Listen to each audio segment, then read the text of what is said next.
It's incredible what a conversation, a 5 or even 10-minute conversation with a client here can lead to. Hey Mike, how's it going? I'm good, how are you? Good, thanks.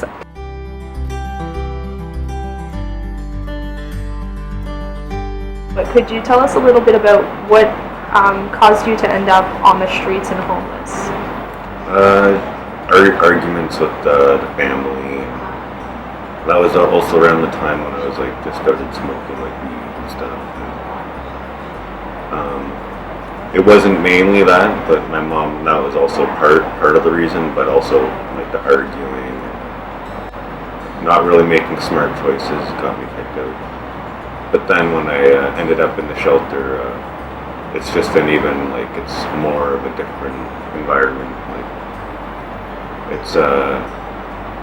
There's a lot worse when you're in the shelter that can happen than when I was living at my mom's, and I didn't realize that. And once you get street involved, it's hard to pick yourself up, as I said.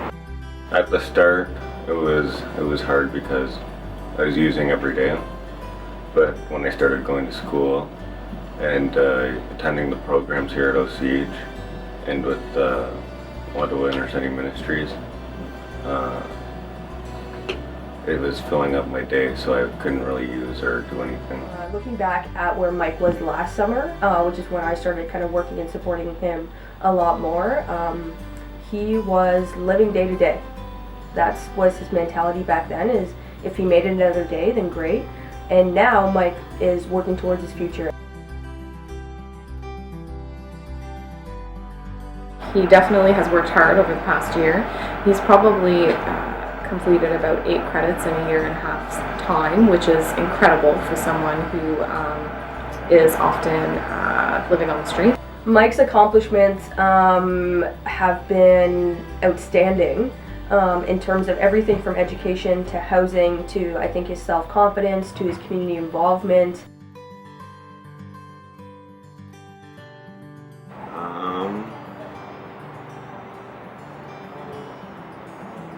Staying alive, I guess. Not ending up dead, because for a long time people are always telling me that they thought I was going to end up dead. One of the most unique things about Mike is that he will put others first 100% of the time. You know, even on his worst day, he is there for his friends, he's there for OCH, and we've seen that time and time again in various different aspects of when Mike's here at OCH. Seeing, when I see other people, that are at rock bottom that need help, it sort of makes me want to help them, and then it makes me want to help myself also. I would say probably about a year ago, we started advertising for the youth cleaner position.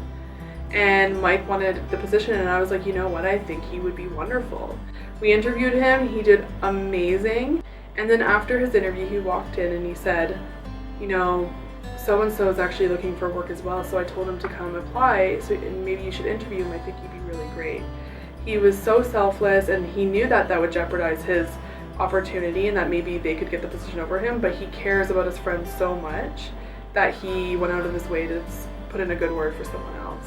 An example of when Mike put others first, I think, came a lot last summer. He did have the option of staying at shelters or, housing options and things like that, but he had a few group of friends that were not accessing those housing supports, and Mike was staying on the streets with them to help protect them and make sure that they didn't feel alone on the streets. I think of the times that when I went to give a youth a ball cap, or when I went to give Mike a ball cap, and he would say, you know what, I think so-and-so would like this better. He was always thinking about other people. Now I have school, work, and different activities I can do during the day. What's your goal right now? What are you trying to work towards? Or goals? Finishing my high school, so I can go to college after, and getting housed. What do you want to go to college for? I haven't figured that out, but I know I want to do it.